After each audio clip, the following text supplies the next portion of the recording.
보신 것처럼 더불어민주당이 어제 현직 검사 4명에 대한 탄핵 소추안을 발의했습니다. 쟁점이 뭔지 하나하나 따져보겠습니다. 김다민 기자, 민주당이 주장하는 탄핵의 사유가 있습니까? 네, 검사마다 다른데요. 중요한 건 탄핵 대상자를 파면시킬 정도의 중대한 법 위반이 있는지입니다. 민주당은 우선 강백신 검사의 경우 윤 대통령 명예훼손 혐의 수사에서 위법한 압수수색 의혹이 있다고 주장하는데 당사자는 정당한 수사였다고 반박하고 있습니다. 설령 압수수색 과정에 위법성이 있었다고 하더라도 파면 사유까지 되는지는 논란이 될 수 있습니다. 이화영 전 부지사에 대한 술자리 회유 의혹도 탄핵 사유더라고요. 네, 민주당은 박상용 검사가 불법 대북 송금 사건을 수사하면서 이전 부지사에게 허위 진술을 회유했다고 주장합니다. 당사자는 사실 무근이라고 주장하고 1심 재판부도 이를 인정하지 않았습니다. 현재 2심 재판이 진행 중인데요. 만약 허위 진술을 회유했다면 재판에서 밝혀질 수밖에 없을 텐데 재판이 끝나기도 전에 야당이 먼저 탄핵하겠다고 나선 겁니다. 박 검사는 울산지검 청사의 대변을 봐 공용물을 훼손했다는 탄핵 소추안 내용에 대해선 사실이 아니고 사과하지 않으면 고소하겠다고 밝혔습니다. 그런데 엄희준 검사는 보니까 13년 전 사건이 탄핵 대상이 됐더라고요.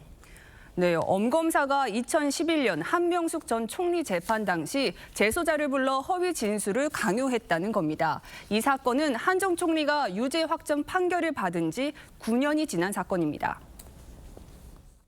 한명숙 전 총리 사건 같은 경우는 종결이 됐는데 만약 위증 교사가 새롭게 밝혀졌다면 몰라도 지금 그 사유로 탄핵 소추를 한다는 것은 굉장히 정치적 성격이 강하다 이렇게 판단될 수가 있습니다. 민주당은 김영철 검사에 대해선 국정농단 사건 당시 장시호 씨와 뒷거래를 했다고 하는데요. 장 씨는 지난달 친구에게 과시하기 위해 지어낸 얘기라며 김 검사에게 사과 문자를 보낸 바 있습니다. 그런데 본질은 탄핵 대상이 된 검사 4명 모두가 이재명 전 대표 수사와 관련이 있다, 이거 아닐까요? 네, 맞습니다. 검사 3명은 대장동과 백현동 개발사업 특혜 의혹 수사를 지휘했거나 관여했습니다. 박상용 검사는 쌍방울그룹의 대북 송금 의혹과 관련해서 지난해 9월 이 전 대표를 피의자 신분으로 조사한 바 있습니다. 이재명 대표와 관련된 수사를 한 검사들의 주로 탄핵 소추를 한 거로 보이고요. 아직은 수사와 재판이 진행되는 과정이기 때문에 수사 검사에 대한 탄핵 소추는 시기적으로 적절하지 않은 측면이. 탄핵 소추 절차는 어떻게 됩니까? 국회 법사위가 검사들을 불러서 조사를 하겠다, 이런 말도 있던데요.